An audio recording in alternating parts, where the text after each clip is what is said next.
That's what you got. Live. You go on YouTube Live. You can see this. Oh, we're on YouTube Live right now.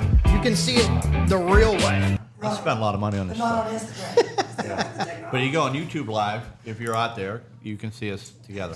Nice. I don't know. Maybe they don't want to look at me. Or Instagram on a laptop will also spread it. You see, I got my. So right now on Instagram, they just see me, not you. Yeah, I mean, why would someone want to look at me when they have the option to? Plus, I got the Tropic Thunder Table Talk shirt on today. So welcome to Michael gone again. He is. He has to work. Just another day of this work I thought it thing was is Table getting in Talk the with way. Ron and Michael, but I think it's gonna be Table Talk with Ron and Brent. And Jeff Mack's here today. It's third He is. time. Welcome back. First 3-time guest. Yes. Thank you, You Ron. get like a jacket like on SNL. Yeah, Exactly. yeah. And he's just so you know, Jeff. If you ever want to go to Japan, Korea, anywhere around the world, Russia. Before he got married, he dated them all. So if you need a girl too as well, sorry, Anya, we love you. You're hot as hell. As you hit my shoulder like I'm looking. So, but Jeff, world renowned, knows a few languages, and my good friend. And then we have Cliff. We're doing the fantasy draft today. Well, maybe Robert said the NFL fantasy football draft, because fantasy draft could go a lot of different directions. So we Good. That could be a whole different draft. Lisa is first. Okay. So we got the cup. Stanton Barrett's here today. How you doing, Stanton? I'm great. Thanks. Have Thanks you for ever having me. Have you ever pulled out of? I mean, I've you've done a never- lot of stunts, but now you're doing this. Never pulled a draft card out of a tablecloth. So this is it with our I might get invited back. I might be really good at 20,000. this. Well, we'll see. We don't want to. Ron gets the first pick. Yeah, last year, we did it 3 years ago, where the first pick was the first pick. So then the first year we changed it, my name was picked first. I'm so mad because we changed it. And that ended up being 10th, right? Right, instead of first. But I don't know what you want this year. Do you 'cause invert the field once you pick them? Now we get to pick your spot. Yeah, we usually call and pick spots, but today we're just going to get the order, and then we're going to have a little, I guess, a text. So if anybody's tuning in, I don't see anybody. Well, I see about 20 people, but not anybody in Hoop Group, or with not Hoop Group, with our fans. So go ahead and start pulling Four it for us, aces. Stan. All right, Stan, here we Pull the go. name. Here one. we go. The First, draft position. I don't even know what we're doing. well, you pick fantasy. Who is it? Ransom? Yeah. Michael Ransom would be the That's 10th Rick, pick. number 10. And I'm we not can- making this up. Yeah, Yours. that's good. Sorry, Michael, you missed, and we made sure you were first. Maybe jiggle it around a little bit too if you need to. Yeah, maybe. Yeah, there you go. Make it look like it's. Jeff might have fixed it. Very Put this on the high-tech bottom. Jeff may have fixed it. Probably Ron. Why not? Yep. Looks like Cliff, maybe? Yeah. Oh, that could be All good. or right, bad. I don't Cliffy. know. I get the nod. So far, it's working out famously. Yeah. There you I'm go. mixing Yeah, up. we started moving around a Verify. little bit. There you go. Here we go. Tony. Tony. Tony, he won it last. Defending yeah. champ. Never came over, got the trophy. Oh, I don't have the plate, but we should have brought the trophy. We need to bring one Yep. day, the fantasy football trophy. I hate to say fantasy, Brent, all the time because it feels like Could it be Neil? It feels wrong. Huh? Nelly, for Nelly? Nelly. Oh, for Fornelli, Greg. Nelly. Oh, Greg is good. Well, So you should Greg put him would- at the bottom. We will Exactly. make, yeah. Yeah, Oh, yeah, Stan yeah. says, now one thing about, did you ever owe Greg any money or were you always? No, I always paid up good. Because So, Greg always tells me you owe some. Like, No, no, you paid him. I good. know your family. We're good. All right. Number 6. AP. AP. Oh, wow. AP. Awesome. AP, Austin Payton. Oh, Ron, you finally There you got go. picked. There you Ron, go. right there in the middle. Top. That's good. Okay, 5's good. Oh, absolutely. I mean, they say somebody's number one, which would be Chase, right? But they say he's never gone back to back. And number one with the most points has never gone back to back. All right. Polly. Good stat. Polly. Pally. Pally. Yep. Allen, with the 4 okay. pick. But you can, so you know, Stan, when we do this, you can, I don't, once it goes to me, I can, Yeah, if you can either take the 5 or someone's not taking 2, you get to you pick can your move up spot. and around. Nah. You can leverage your spot.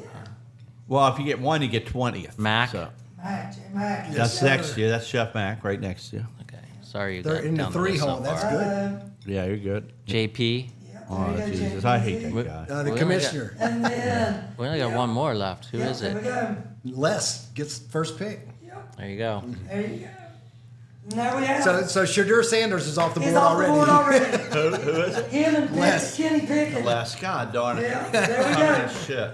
And now we have it. Okay, I'm going to send this out to everybody. Take a picture of that. Well, what do you put it on think? group text. What do you think, Cliff?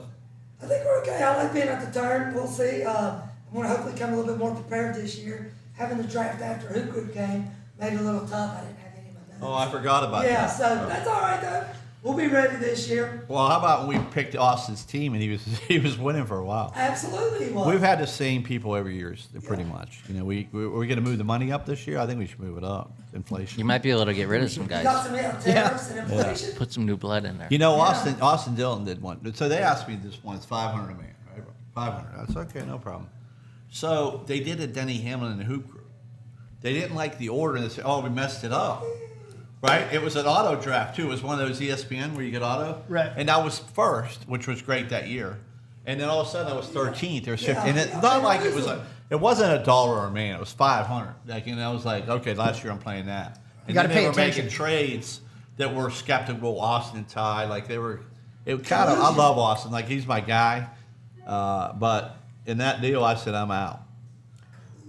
What happened in the hoop group basketball draft? Same thing, redraft. I heard. Hey, Stan, how about this? Did Go ahead, tell where he was Stan. at? Well, we had our normal draft. I was drafted by a captain who, a couple picks later, drafted Denny. Didn't like where he was drafted, thought he was overdrafted. And next thing we know, that captain's booted. I Yeah, kinda captain got stepped booted. in, and both of our teams are now still 0-2. So we could have just stayed where we were at and been 0-2. I still say if you would have had Sam, you would have been okay. I watched that guy. Like nobody's, Stan, if you ever played, Jeff, you played. They think that it has to have an automatic point guard. But we play pickup there all the time, and there's really no pick. You hope you don't get Ron like when I was playing, especially now. But like I'm the 10th guy, and you go okay, but I'm on a team, and somebody plays point guard. But then he literally said, "I'm not playing. We're going to switch it." Now they're 0-2. Now he wants to trade. Yeah, both teams are booted. So- How'd that trade work him out yet? for him? I'm gonna trade myself. Not yet, but we're looking. And Jeff, I approved you. You're subbing in. Yeah, Thursday night, I'm there baby, Thursday, I think. Against us. So. And he did 135 push-ups yesterday. Attaboy. At your age, I'm 40 years old. That's pretty good. That's all that Ukrainian oil you have, or whatever it's called. Yeah. Secret weapon. Yeah. I'm not telling. Well, okay, so we're done with this. So Yep. now we'll talk to Stanton a little bit and ask him, Stanton, what are you in town for? What's going on?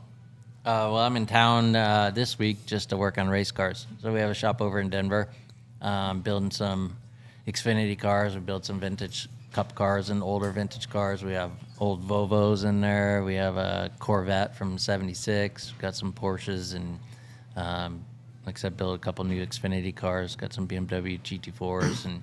So, coach guys, we just got back from Road Atlanta doing a chin track day and coaching a young kid, making a lot of laps in the right seat, which can be a little hairy sometimes. Not my favorite, but this kid was really good. So, just building cars, restoring cars, and going to vintage races and working on putting together some sports car programs in SRO and WRL to give people places to go to build their careers. And What classes are you looking at the SRO stuff?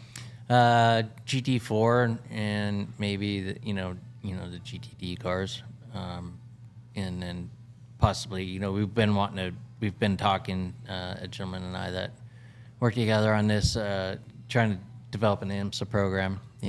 Is the goal there, and then try to run a full-time Xfinity team with somebody driving. So I got my old crew chief George Church, who's my favorite guy, and he's over there, and he's capable of winning races and running top 10. He did that earlier this year with another team and then came back to work on us. So we just built a couple of really good new cars and looking for guys that want to go drive with a good team and good crew chief. And go I'm have some available. fun. Jeff's available. Yeah, We're both good. available.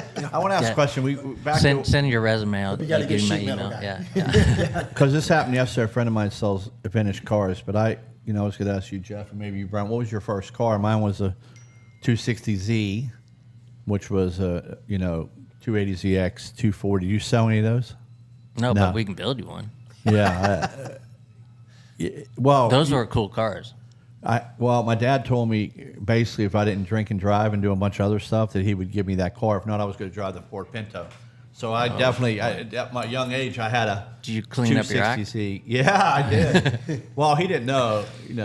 The problem is when you have a 260Z is you don't have a back seat and you don't have a front seat. So if you're trying to go make out with a girl, it's kind of hard back then. Like you got to kind of get over the stick.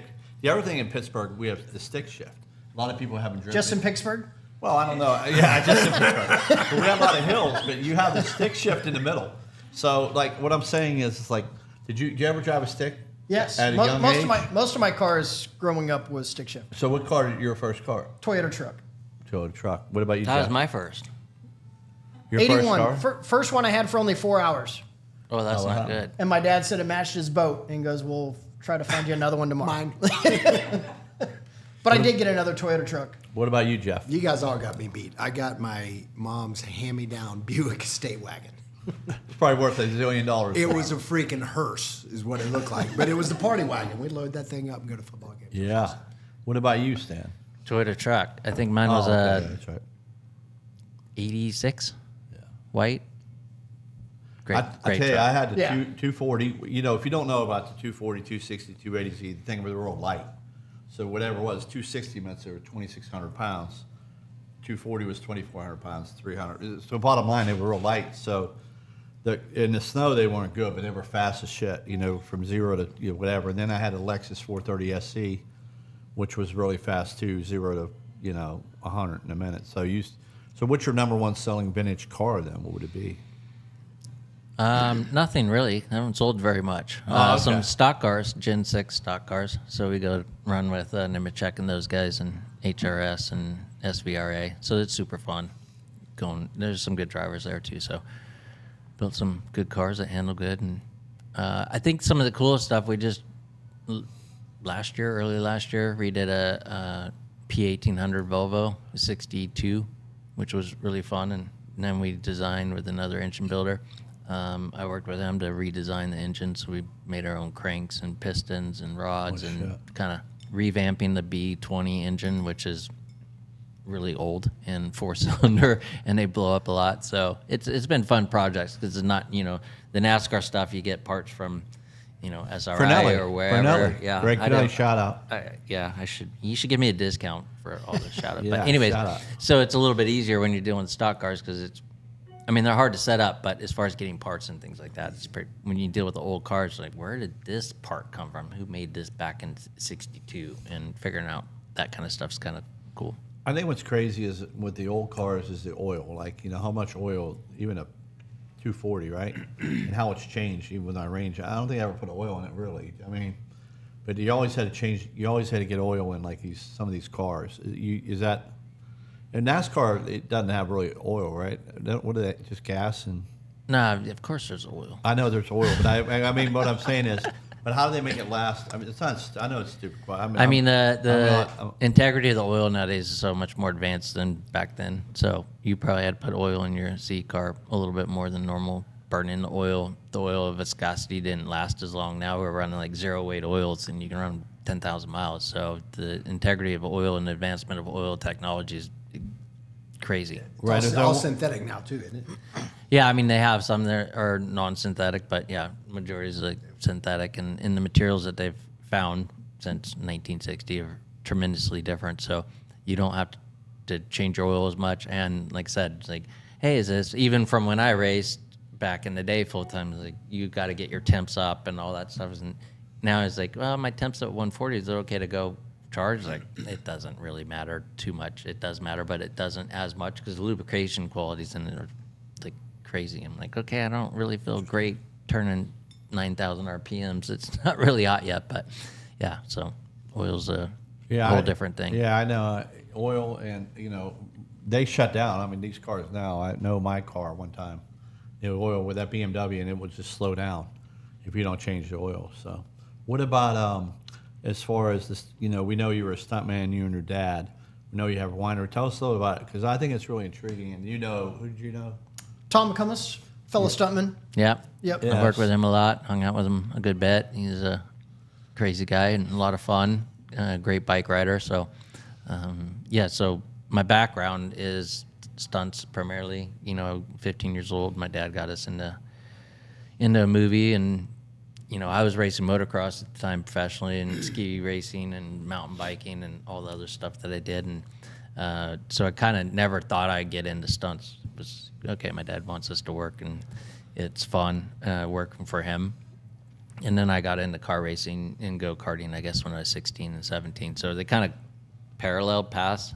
And then, from stunts you get into, hopefully if you're good enough and qualified, stunt coordinating, where you run the show, you budget it, you run it, you keep the guys safe, you hire the people, give input to directors on how to make stuff look right or alter script suggestions to make things actually practical. And then I got into directing and writing and producing commercials and film. So kind of cover the gamut if you get in somewhere, and that's kind of the direction I went. And then started, I raced for a long time and had my teams and raced for other people. And then I've always been passionate about food and wine, love to cook and travel the world. And kind of when I was younger, when my parents separated, I was left alone a lot, and I just didn't like regular food. So I dabbled a lot and cooked, and always been fascinated with food and beverage and collecting wine. And it's like, I'm going to do wine one day, and I did it.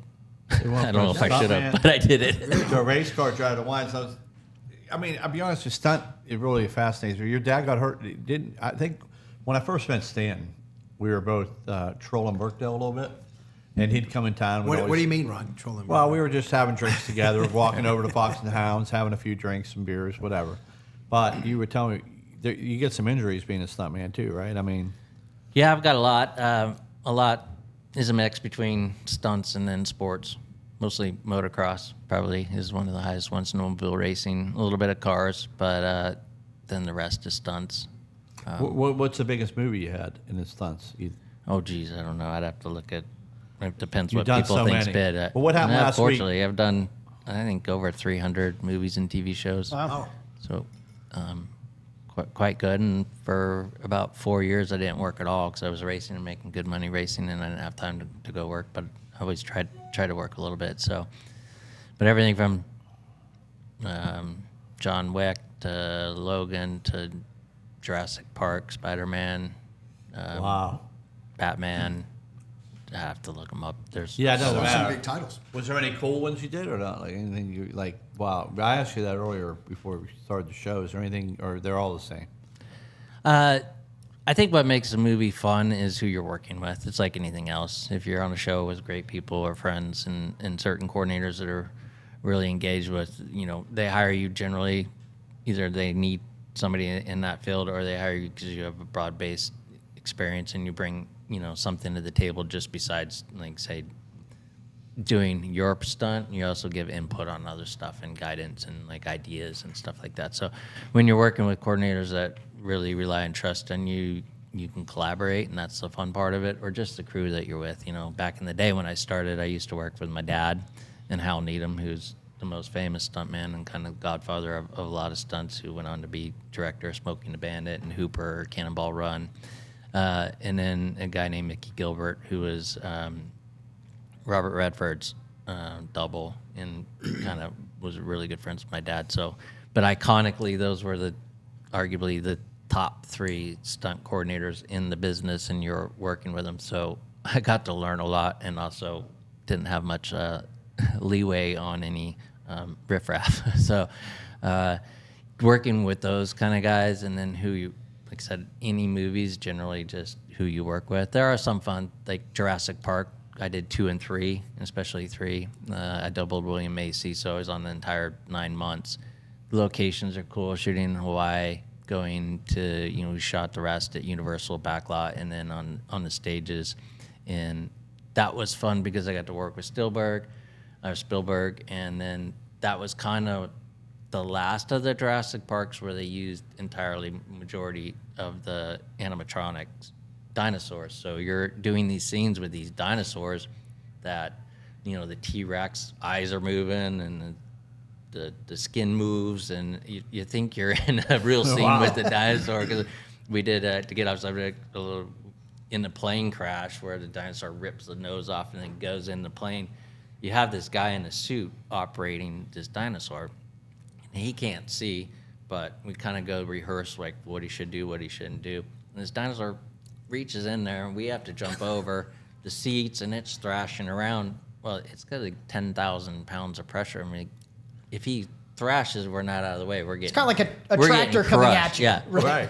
But so moments like that's kind of fun because it felt like this dinosaur is real and we're back in time. So if you put yourself back in that's fun Holy part shit. of movies when you do those kind of things where you get to really see these things and you like this is how it was when if there was dinosaurs today or back then. So those moments are fun to work with iconic people like that, or I get to bring up all kinds of different things. So since obviously you race car driver in that, so you do a lot of the driving stunts in that too?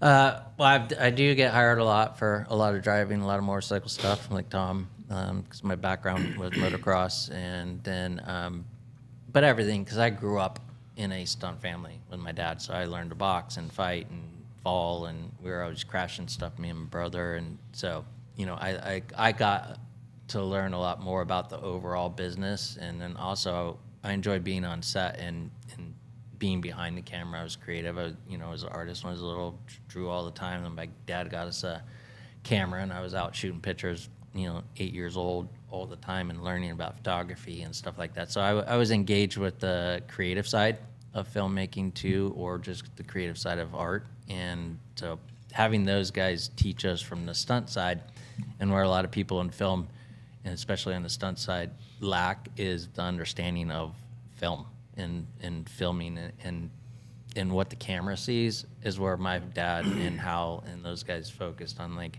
you're not going back to the honey wagon and hanging out and doing nothing and telling stories, or nowadays everybody goes back and they sit on their phones.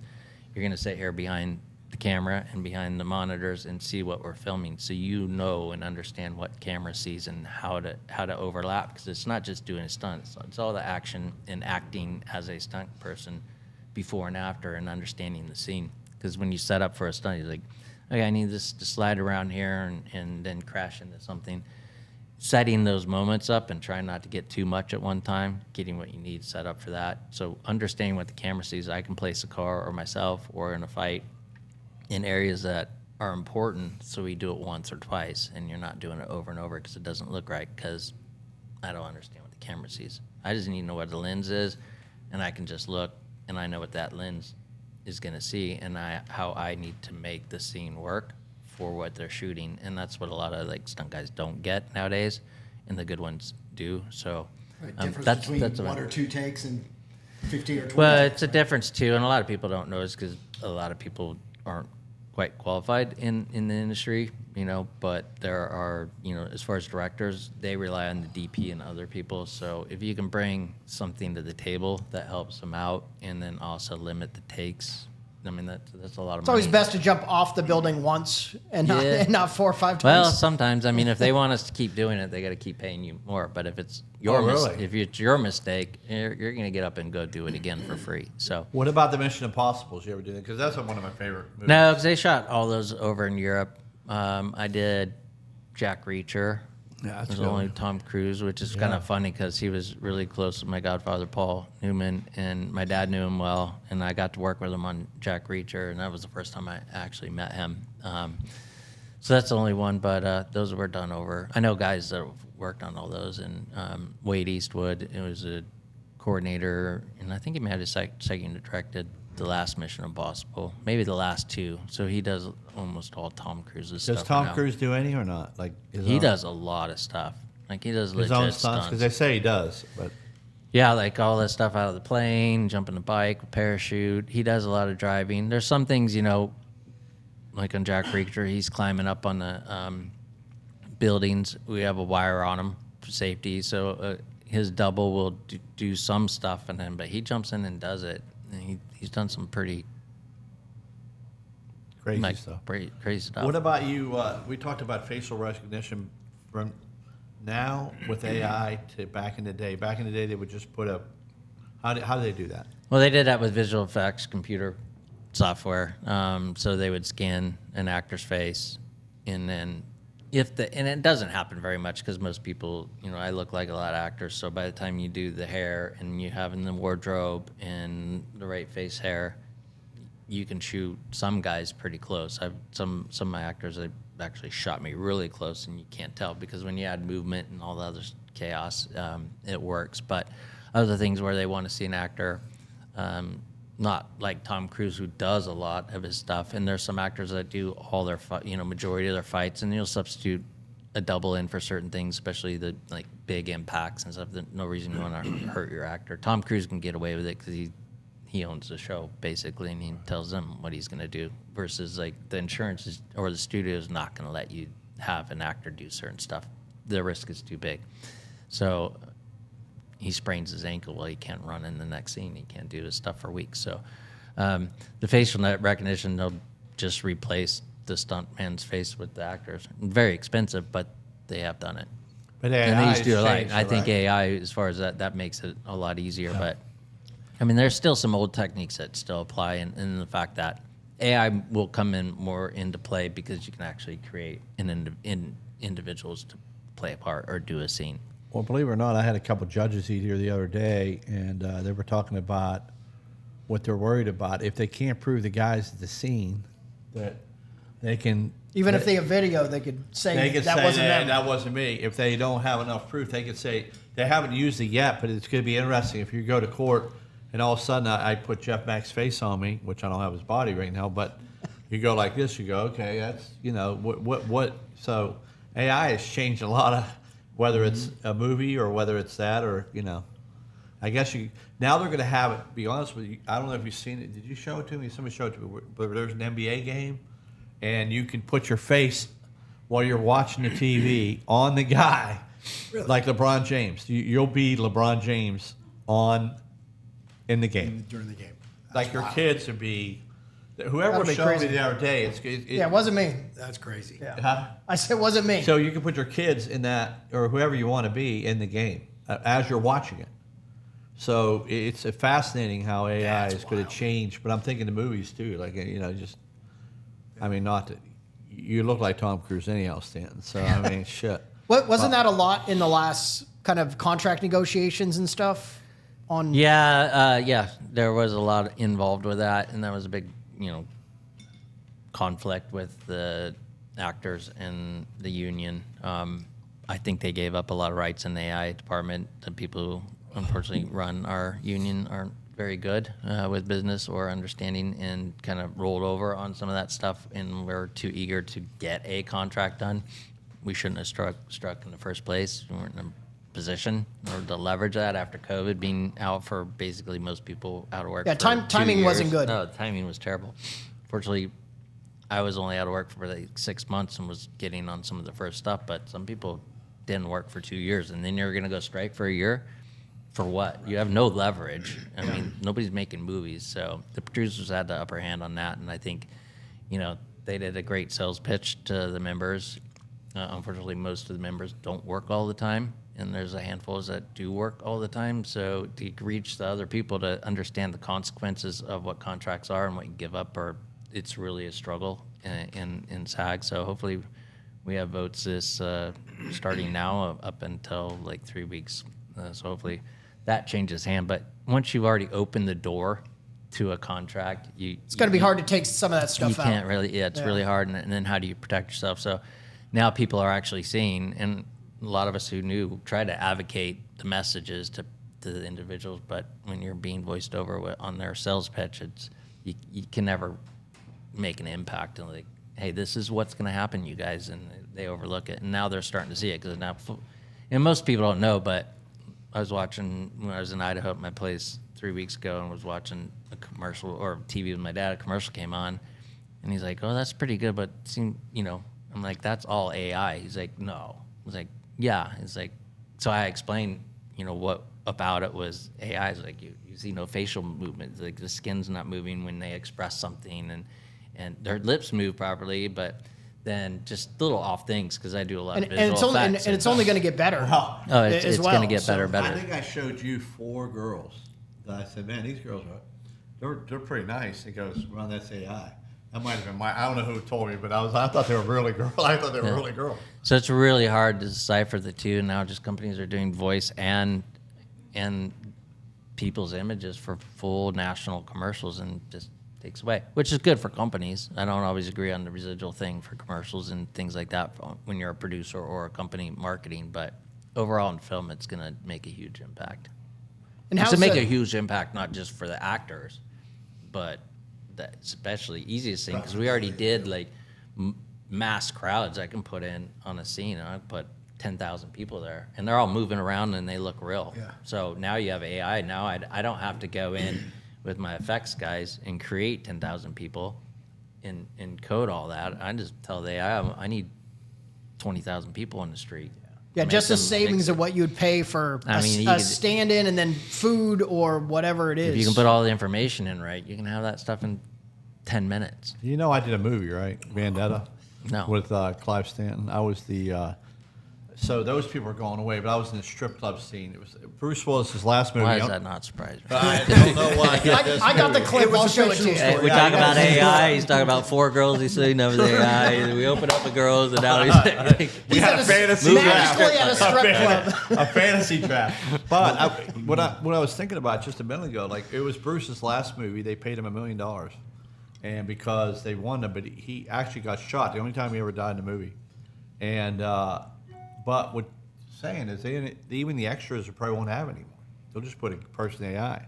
well, you're gonna need some people, especially around if you have real actors, because I don't think the interaction will be organic or proper. But when you're dealing with like mass streets and Obvious. crowds, you could have a handful of people, but to implement the AI element to it, it's going to be really easy. Is where it was like, okay, we can do this visual effects.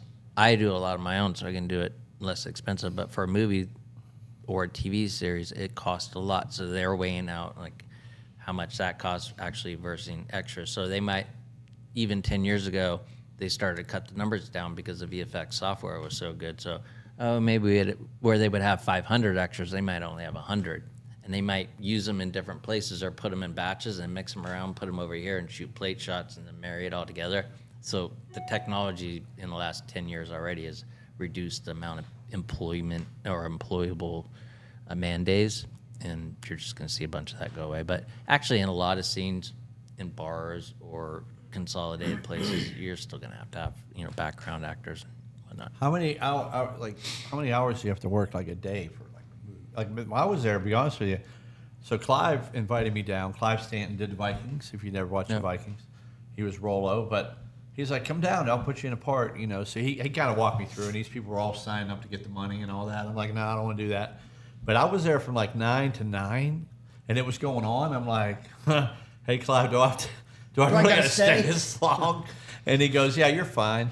But I mean, is the same thing with any movie? Is it 16? It all varies. You might be there for generally movies. You're there. They run a lot slower. So I mean, it's easy to do 12 to 18-hour days, and that gets a little wearing when you work 5 days. And some movies you're on, like 127 hours. We were in a remote location. We worked 7 days a week to try to get through like the last month and a half, and we were doing 14, 16-hour days every day. No rest or anything else. So it was pretty interesting.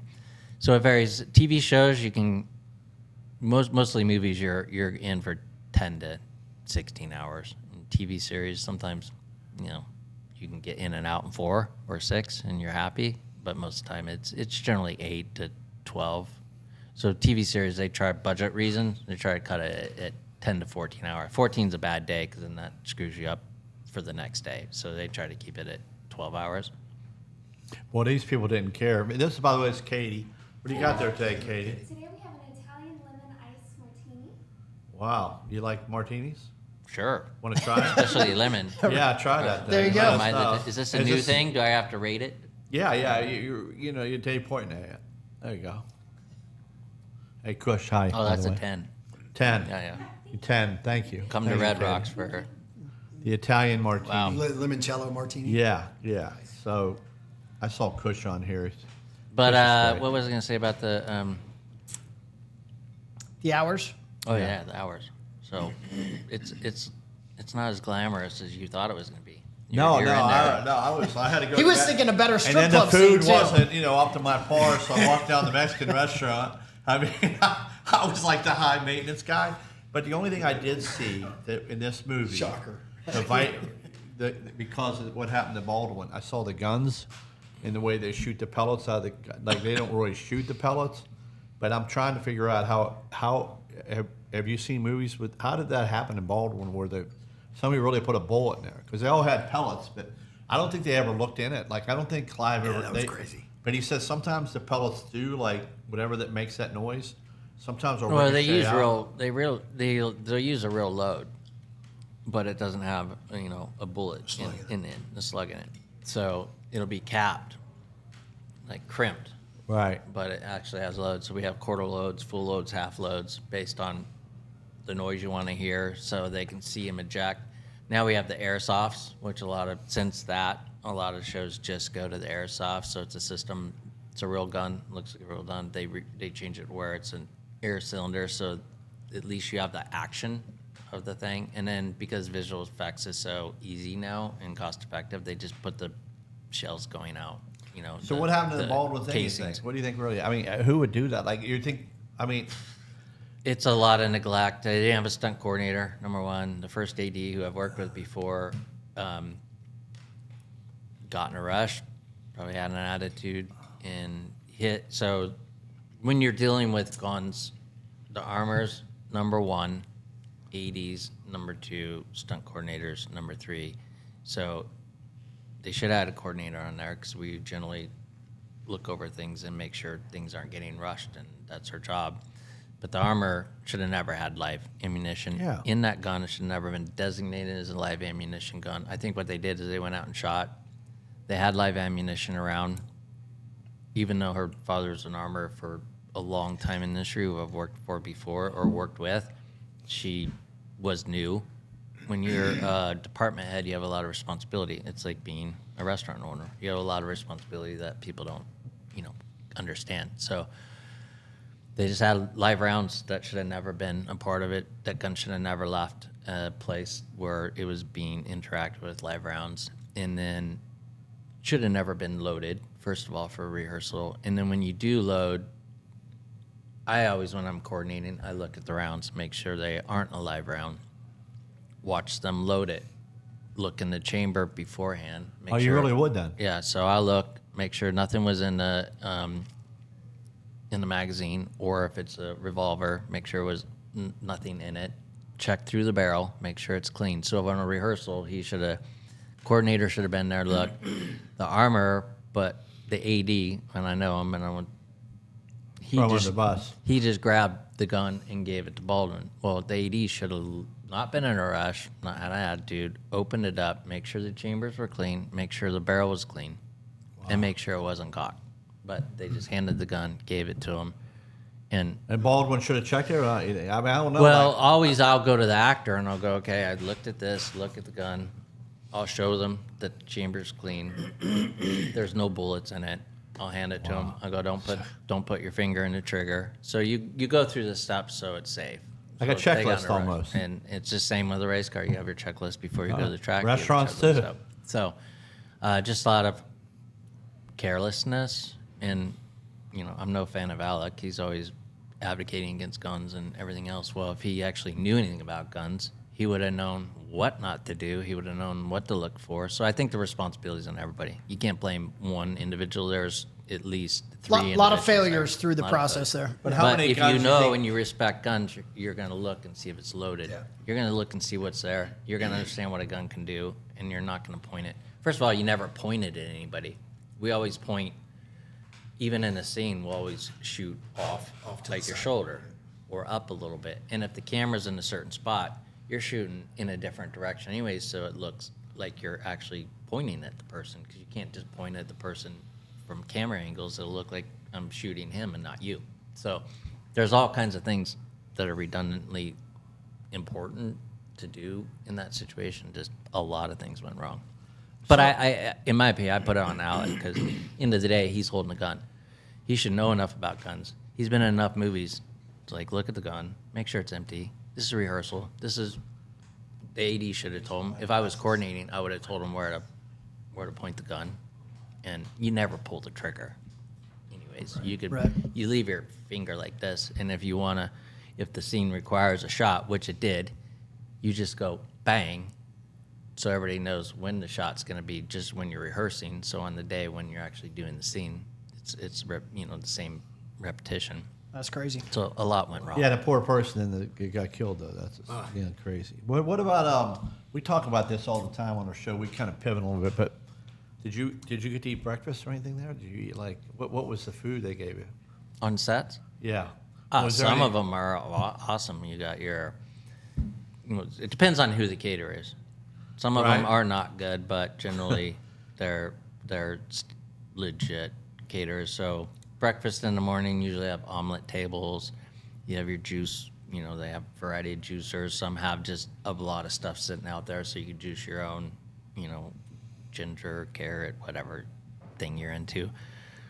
And then your normal, everyday breakfast items, and then you can go up to the catering truck and get anything specific if you want avocado toast or some silly stuff. I don't know. So they always have quesadillas. They recirculate some of the food from the next day, but when they get 4 of them. it's generally the food's really good. Sometimes you have, on a good budget show, actors and everybody, you got to keep the morale up, so you need to have good food. What about in Europe, you can go ahead and have beer at lunch. Oh, But, really?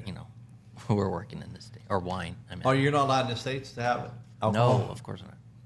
I don't recommend it, but You could. Do you see the pilot on he on Delta or whatever? He had a few beers. He got in trouble. Did you see that? I did see that. Yeah. He's like, well, I only had a few beers. Only a couple. Yeah, no big deal. He goes, you sure you only had a few? And he goes, I'm not going to give a sobriety test. What about? We always talk on our show too. What did you get a bag lunch when you were a kid or not? Did your mom make you a bag lunch when you were? yeah, she did. What was your go-to? Was it? What was I your? mean, my parents were super healthy, so I had peanut butter, banana, honey sandwiches. I had fruit. We didn't drink any sodas, no sugar stuff. So we kind of rolled with the healthy stuff. Yeah, we had, I actually had my Twinkie hat I was going to bring today, but I was going to wear it, but I wore running hats today. But we talk about, what did you eat, Jeff? Did we ever ask you that? Did you get a peanut butter and jelly sandwich, a Twinkie, or did you have a Susie Q, or what did you have? For lunch as a kid? Yeah, in your lunch bag.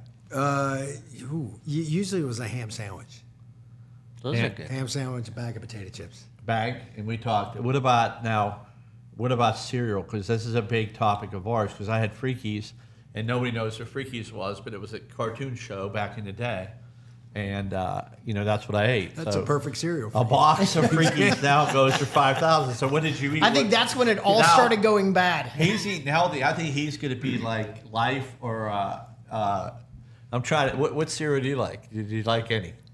So again, I'll go into my family history a little bit later, but I had puffed millets with honey, which was Very healthy. tough, right? I don't Yeah. even know what that Very, is. very. But so It is too healthy for you, Ron. my favorite though is Honey Nut Cheerios, probably in Lucky Charms, because I love marshmallows. So Yeah. if I'm gonna go the sugar route, it's Lucky Charms. And Honey Nut Cheerios, they went to brown sugar and honey, actually no corn syrup. So I still indulge into the. If you go to Cheerios. Denny's house, his kids always give me 5 marshmallows. See, I love marshmallows. You just get the marshmallows? I get 5. So I'm a Rocky Road guy and Lucky Charms and marshmallow. What about you, Jeff? Did we ever ask you what cereal? Rice Krispies mostly. Oh wow, Snap You Crackle. just like the noise. Yeah, exactly. Yeah. I miss the toys. I'm very sad how the cereal does not have toys anymore. Yeah. Well, that ended my relationship with Cracker Jacks. To be honest with you. Now this is a funny one with LB the other day. Like I have those things you store the cereal in. What do you the little storage Containers? Containers, She whatever. said it takes away from the cereal. Do you believe that, or do you think it's? No, if it's I think airtight, like if it's I airtight. don't think it takes away from the cereal. I think it's just that's a bullshit line. Yeah. I thought it'd be better because I go to DH. They have everything. You got a housekeeper. You got everybody, an assistant for everything. So you go over there. It's so great. His pantry is the #1 pantry in America. It's a good pantry. Marshmallows. Yeah. I mean, gummy bears. Whatever you want. If is in you're that pantry. if you're a kid, that is the pantry. And ice cream, whatever you want, and also medicine. I mean, you want Advil, Benadryl, because they got kids. It's like, oh, You better have it in stock. Yeah. So I would go over there and Goodies. yeah, you've been there. So, what about now? We're going to talk about your wine. What's this? Why don't we just pour a little bit of glass to this? What is this here? That looks like it's the Pinot Grigio. Now, I'm not pouring it right, obviously, people, because I'm on the left hand and I'm scared I'm going to spill it.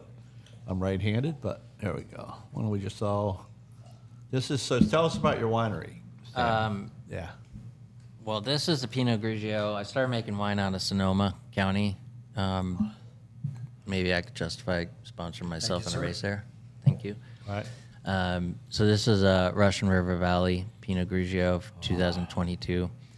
And I have a Sauvignon Blanc from Sonoma County too. So this is the white. So I kind of redid the label on this one. Went with the white textured. Cheers. All right, Cheers. we got to do Yeah. this. Bad luck when you don't do this, you know. Now, if you have to look at each other's eyes, according to Casper. Very good. You know, it's funny. Oh, that's nice. Sonoma Cutrer, when I was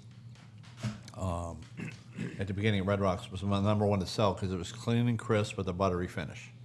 And it was, Russian River Valley. And, so that was my favorite Chardonnay back in the day. The Jordan Chardonnay, too. I don't know where it's from, the Jordan, but I like Jordan Chardonnay as well. When I used to drink Chardonnays. But what is this your number one seller? You really haven't sold any yet? Or No, I've been making wine since 2016. So I started out in Temecula Valley, and then I moved to Sonoma in 2021. A lot of production there. 4 more glasses, please. So I do the Chardonnay, and I went on my Chardonnay less buttery, less toast, like heavy toast and stuff. I went more like a European style Chardonnay where it's more fruit forward. Still barrel age it, but a little bit different barrel profile. It still has some vanillas and aromas of toasted notes, but not heavy because the Chardonnay grape is a really aromatic and beautiful grape. So I kind of went that style on my Chardonnays, which a lot of people really like. And then on these, I just kind of, like you said, on the other ones that you like, the crispness is really important. Like get the acidity right, and that's where the crispness comes in on the whites. If it's too acidic on reds, you get that sparkly note, which I don't like. So there's a fine line when you're making the wine to try to get the acidity right, to get that crisp, clean flavor. And whites are different. Some of them I barrel. My Sauv Blanc I barrel a little bit, kind of mellows it out, gives it smooth, but you still have a crispness to it. And then the Chardonnay, I just make all my wines a little bit different than the traditional California way. So you actually taste them in your father, or just you, or when Taste it comes them? up? Yeah, when the barrels, are you one of the? So I do all the barrel picking. So it's all my formulas on barrels and ideas, how long I leave them barrels, what style of toasted barrels, regions that the oak comes from, the style of toast that I buy for the barrels. So all that stuff's kind of the. And fun where part can you for go me. visit? Where can we go and see? Can you go and visit the winery? I don't have any open place Tours, to, okay. to do it. I'll take some friends and do some barrel tasting and stuff like that, Right. which is really fun. But no, just mainly out to retail and online ordering. And that's How's the prices of fruit and stuff been since all the fires out there? Well, the fires have been pretty random, Yeah. in certain places. The ones up in Sonoma there for a while, it took out a lot of people's vineyards, That's what I but heard, yeah. there's so many up there. It didn't. I thought maybe it would But affect for- pricing Didn't and make an availability. Nobody saw an impact in the retail marketplace, and there was big fires down in Temecula too, and it took out a few places, but overall it didn't affect too bad. Okay. so. What do we taste in here? So I've been selling all this since 2016, like I said. So I'm still in the business. I might be doing something okay.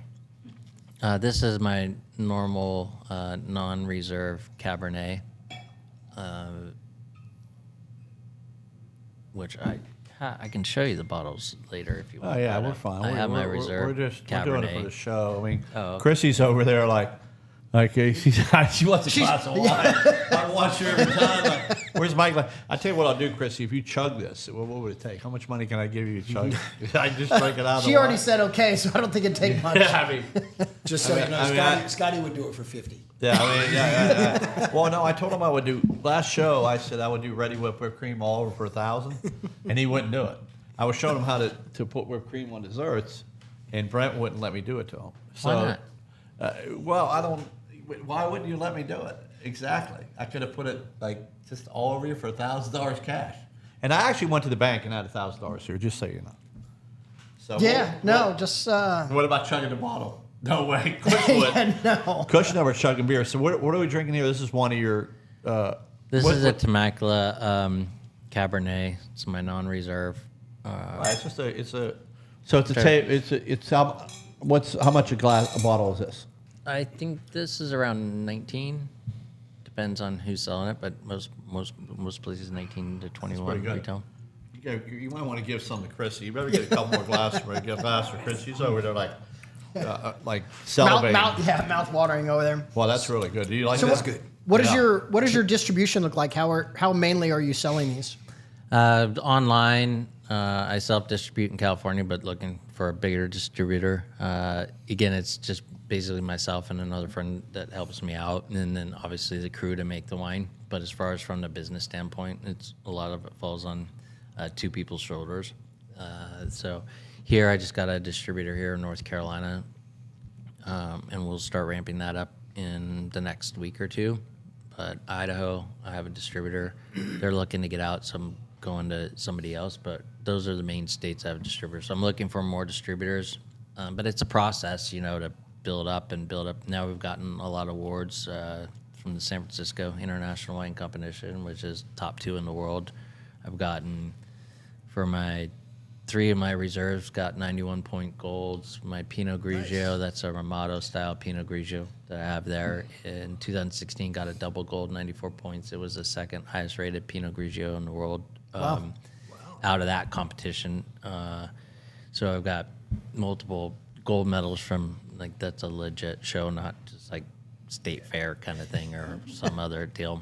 So I have maybe 5 wines that have gotten 90 plus gold points from there, and then small age choice, a bunch of gold. My Chardonnay's got 93, 91 points gold, and they're really good in Chris. So I mean, my best sellers is my Sauvignon Blanc, both the Temecula one and the Sonoma County one, and then the Chardonnay.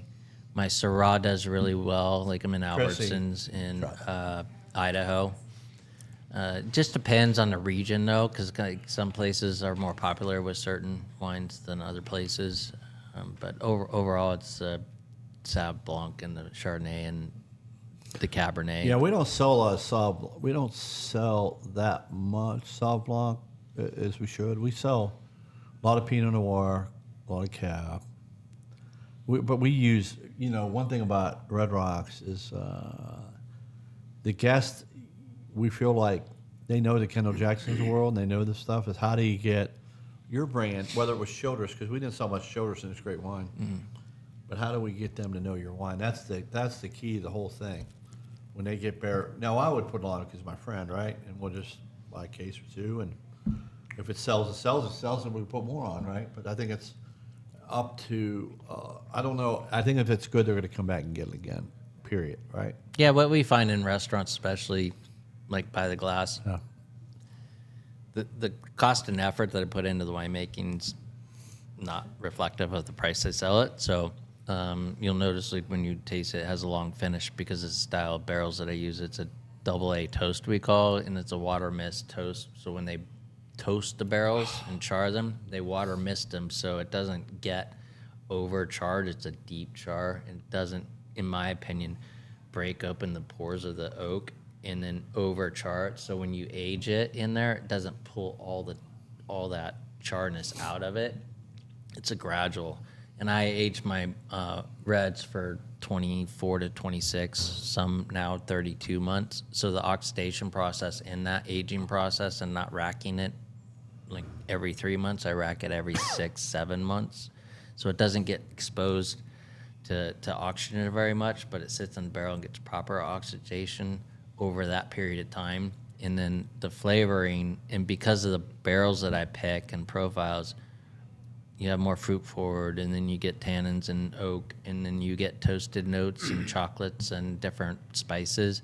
So it's a long finish. It's the experience, and it's a soft wine. Because I really focus on making a wine that's not anywhere harsh in the mid palate. You have no residual alcohol flavors or aromas in your mouth. So which we call it like a mouthfeel soft experience with a long finish. So overall, you get a true aspect of the grape being fruit forward, the fruit aromas, and then all the other things that barrels bring into play.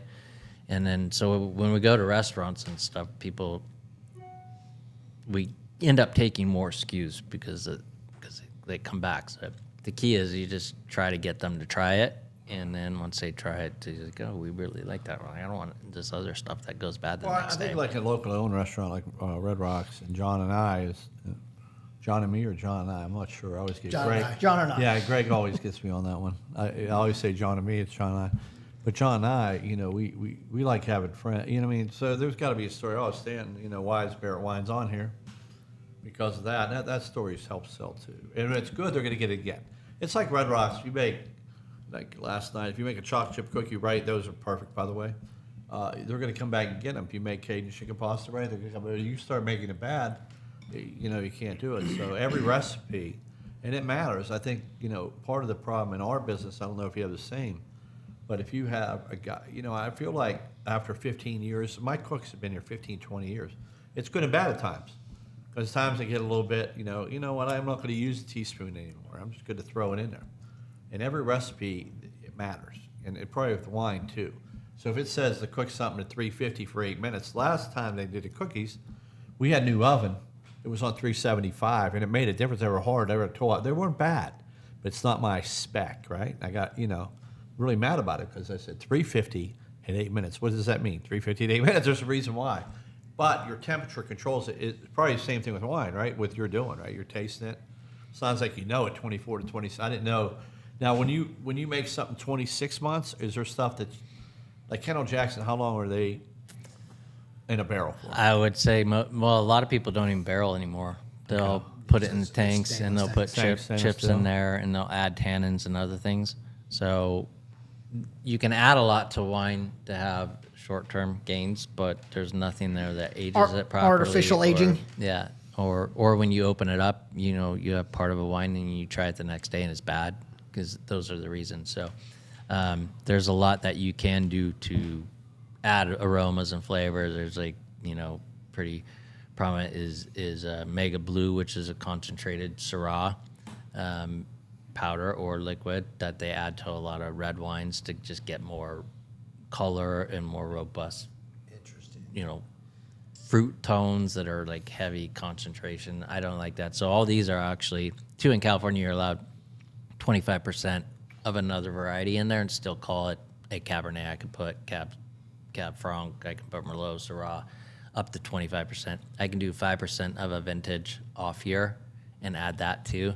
But my wines are, which is fun for me because it's more of an art and challenge, is 100%. So it's 100% Cabernet in there. There's nothing else. There's 100% Merlot. There's 100% Pinot Grigio. And they do it with whites too. They add other white to whatever white, and they still call it that. So that's part of fun for me. It's like I'm making 100% variety. And sometimes I've had people like, why don't you put a little bit of this? Because 2024 is excellent. 23 is a little bit not as fruity. So why don't you? I'm like, nope, no vintage years, whatever, which might not be smart from a business standpoint, but I did this to make the art of wine, not like I want to make money, but I'm not going to sacrifice what I believe wine and quality should be, because I've always loved wine since I was a kid. I had a job at a bakery, cleaning the back of the bakery when I was 8 years old. And I'd use my money to go buy wine with my mom at this gas station grocery store. Boone's Farm. There we go. Yeah. So I always loved wine and wine stories and, learning about the world through wine. So I would read, label, well, where's this place? And I actually learned a lot about the world. It's like, I'm going to look up wherever in Italy or France. And so I've always had a passion for food and wine, and I wanted to bring back the somewhat art of winemaking and storytelling. So a lot of my bottles have art that I've drawn, and I write stories on all the reserves, a message, like a story about that grape and why, and like some poetic stuff just to bring back, you know, the art of winemaking. And these, like I said, these guys, most people don't even barrel age anymore. And then you're already getting, say, they're going to be picking 2025 grapes pretty soon. You'll see them out in January. How the heck are you making quality wine that you just picked the grapes in October and it's already on the shelves in January, February? Like, so there's, you know, So we went, just different ways to make We it. went from trolling Burkdale to being a race car driver, where I knew you from, to being a stuntman who I like envy. I'd like to be a stuntman. I think it'd be cool. To now making wine, I didn't know all this stuff. So, Yeah. well, how this conversation happened was Stanton, you know, not that I'm hard to pin down, but I'm hard to pin down because I like, you know, it's like, you want to meet, yeah, I'll tell you what, podcast, we'll meet and talk about wine. So I've learned a lot about you today. I think it's really interesting. Your dad's involved or not in it? Your No, the family is the family of wine. The wine's a family. Okay. So that's why I named it Family of Wines. Stanton Barrett Family Wines. So- Everybody else was like, oh, your family? I'm like, no, my family is the wine. I drink them all the time, and I hang out with them a lot. We talk a lot together. Yeah, they're my family. I spend a lot of time How alone. old are you allowed until they let you drink wine with them? Like, These bottles let me drink? no, I'm saying when you were a kid. Oh, no. Okay. He was drinking at 18 for sure. The question was he drinking before 18? Yeah, mom and like, you know, I've never been. You have and I haven't, but in Europe they drink, right, 16 or 17. Yeah, Well, yeah. they drink when they're 8 years old. Yeah. It's normal. Like, I'm in Europe all the time, and families have dinner with their kids that are 9, 10, 11, and they have a little. They don't overdo it, but Little sip, they yeah. they let them appreciate. Shit, I might the- have to start doing that. I got to decide. I need to pivot to that. I think one episode we should drink shots the whole time, and just sort of drink a bottle of wine and see how it goes. You know, Yeah, I don't see why not. and have a box of Twinkies. Be entertaining, or, you know. for sure. Yeah, Right. for sure. So I do have one other question. So a little bit of, I guess, history. So your family's also involved with Mammoth Mountain, is that right? Yes, my grandfather was the founder of Mammoth, and then built that up into.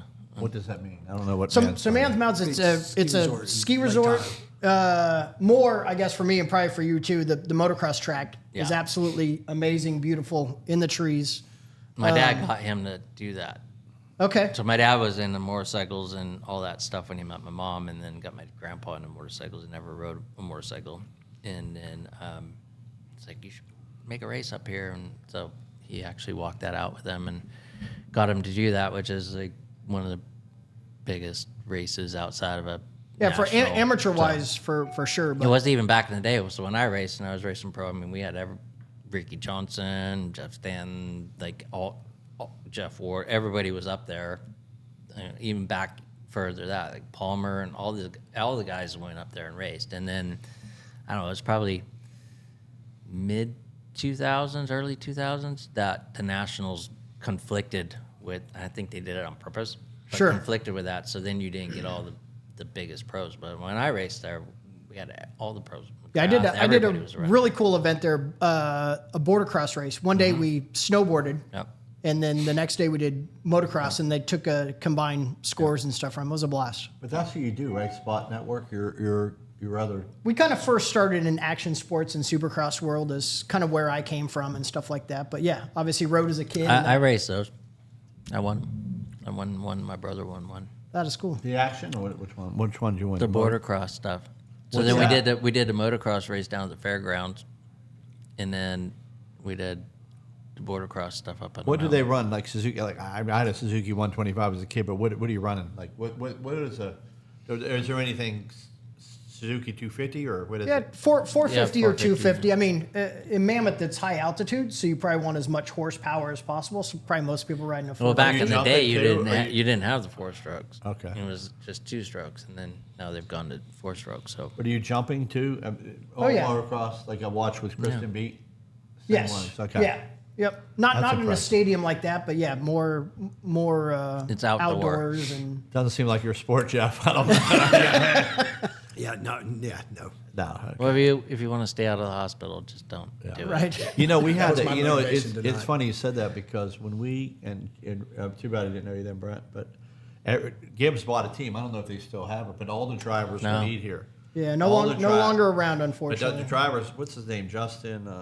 Justin Brait or Barsha? No, they lived over the house over where Piquet lived.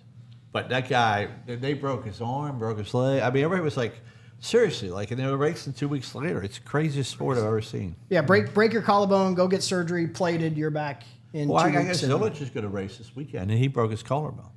Have you ever But felt? you could. Like, I broke mine, and I raced like 3 days later. what And I about- didn't plate mine. No, So, our last subject of the day, the pivot to, but NASCAR. Did you see Connor Zildjian, what he did to fall off the car and break Yeah. it? Have you ever, like, do you get on top of the car when you win? I mean, have you well, won? I didn't win any Xfinity, or I Well, would have. I've got taken out from winning a few. Yeah, but I mean, None of your buddies, I don't have any problem with anybody. But I got taken out from winning a couple. yeah, well, yeah, that happens. I mean, what It's about NASCAR. Jeff? Did you see what happened to Zildjian? He fell off the car. I heard. I didn't see it. Yeah, it's crazy. He got on top and he kind of slipped, and I mean, literally could have died because Yeah, he hit his head. it looked ugly at first. Yeah. Yeah, Oh it no, could've he hit his got head. concussion and he was out for a little bit for sure. I mean, So they plated it, and he's going back. He'll be fine. Like I with, don't- Yeah, with the and- Hans, it helps a lot. So when I broke my collarbone, I did it on a street bike.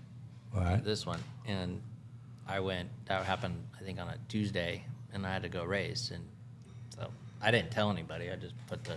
But at 21, what's he? I mean, he's 18. Yeah, he's young.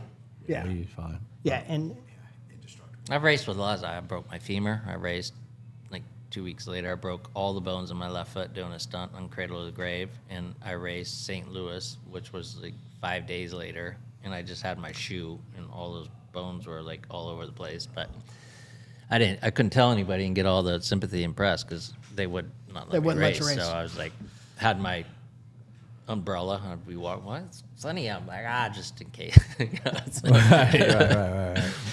Well, yeah, that would be. Well, you know, I've known you for a long time. You've been a great. I mean, when you call me, I always take your call. One of those guys. Yes, you do. Jeff. Thank you. And he's, you know, we did. I mean, when Burke, you know, we have increased sales and we're doing real well. But back in the day, we had Fox and Hounds. That's when AJ Foyt, Larry Foyt, a lot of people lived over here. Jason Leffler, who passed away, Casey Kane, Michael Waltrip. You can go down the road, but this was the spot.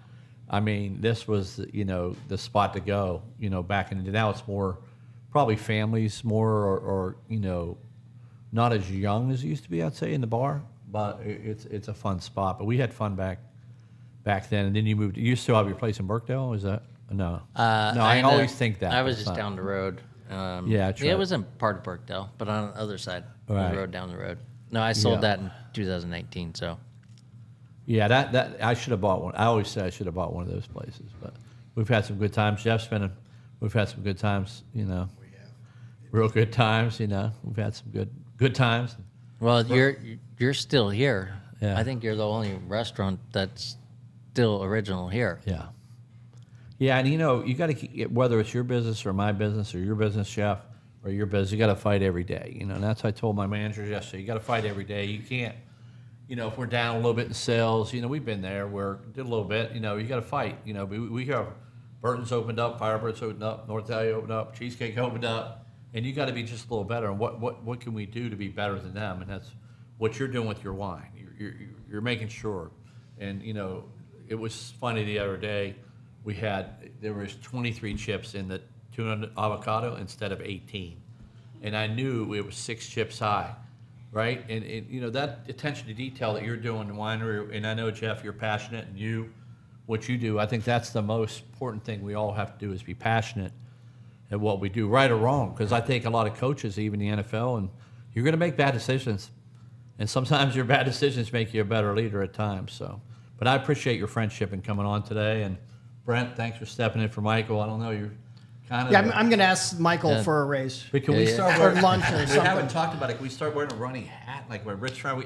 We kind of slowed down. You're I was given like 20 minutes notice on this we one. got to wear a That Rich was good hat. job. Yeah. Well, I mean, we're gonna do some wine. You know, we hustle people. But if I put the wine on, the guy that just sold me clothes at my house. Yeah, your guest list just goes way up. Right, but you have to buy a running hat. If you haven't been on runninghats.com, you need to go on it because It's not like the guy the other day, Alex Ogle. He's got 2 menu items on. He's got his name, his son's. I said that's about 8 hats. He literally bought 8 hats.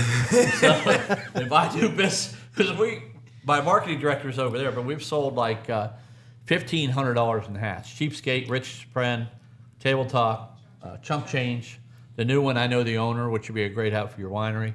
The I Know the Owner one's coming out, so we have fun with that too, and we have the Table Talk. So, but I appreciate you coming on. And you got anything else, Brent?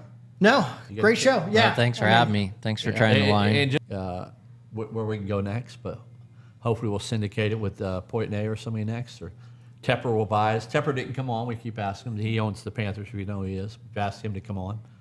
And What's his problem? Why is he? Well, he's rich. I guess.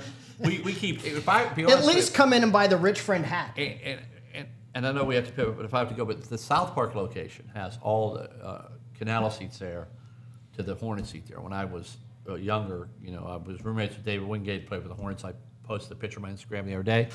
But that's a spot it's closer, city, it's closer. But if you're ever down that way, go see my partner John. He's great, or come and see us here. So, Got good food here. Really Amazing food. and we're gonna have some Barrett wine soon. So. There you go. Yep. Thank you. Okay, Great hit show. Hit our favorite song. Yes. Okay, Table Talk. Here we go. It's time. You want to chug this bottle of wine, Brett? No, I'll leave that for Chrissy. It's all hers. Come on, man. Chug it. Let's go. Ron, it's another fantastic evening at Red Rocks. I love coming to your restaurant. The friendly service, the atmosphere, this place has it all. Well, we have something for everyone, Mike. We can have a steak, we have pasta, we have seafood, we have a kids menu. We have everything you need. Well, thanks, Ron. Really appreciate you. Red Rocks Cafe, newly renovated. Your complete dining experience. Hey, Austin. Hey guys, mind if I sit with you? Absolutely. What should I do with this? Put it over there by my two.